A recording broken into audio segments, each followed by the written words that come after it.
এক রাজ্যে এক চোরকে রাজার সামনে হাজির করা হলো। রাজামশাই বলল, একে ফাঁসিতে ঝুলিয়ে দাও। চোরকে জিজ্ঞেস করলো, তোমার শেষ ইচ্ছে কি?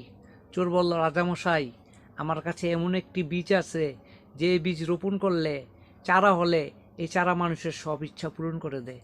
রাজামশাই বলল, তাই নাকি? ঠিক আছে, তুমি বীজ বপন করো। চোর বলল, আমার দ্বারা হবে না, কারণ আমি চোর। এমন একজন মানুষ লাগবে যে কখনো চুরি করেনি। রাজামশাই অর্থমন্ত্রীকে বলল, অর্থমন্ত্রী, তুমি বপন করো। অর্থমন্ত্রী বলল, আমি অর্থের হিসাব নিকাশ করতে করতে কোন সময় এদিক সেদিক হয়ে গেছে, আমার দ্বারা হবে না। খাদ্যমন্ত্রীকে বলল। রাজামশাই বলল, খাদ্যমন্ত্রী, তুমি বীজ রোপণ করো। খাদ্যমন্ত্রী বলল, হুজুর, আমি পুরা দেশের খাদ্যের হিসাব নিকাশ করতে করতে কোন সময় যে এদিক সেদিক হয়ে গেছে, আমার দ্বারা হবে না। এমন করতে করতে একের পর সব মন্ত্রী না করে দিল।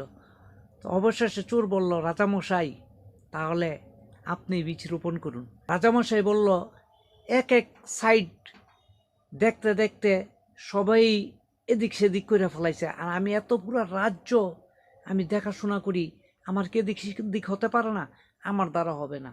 অবশেষে মন্ত্রীদের জিজ্ঞেস করলো, তাহলে একে কি করব? তো এক মন্ত্রী বলল, একে ছেড়ে দেন। আরেক মন্ত্রী বলল, না, একে ছাড়া যাবে না।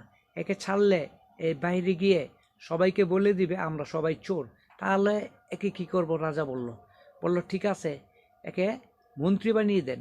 অবশেষে রাজা সব মন্ত্রীকে দেখাশোনার জন্য এই চোরকে মন্ত্রী বানিয়ে দিল। এই হলো আমাদের দেশের বর্তমান পরিস্থিতি।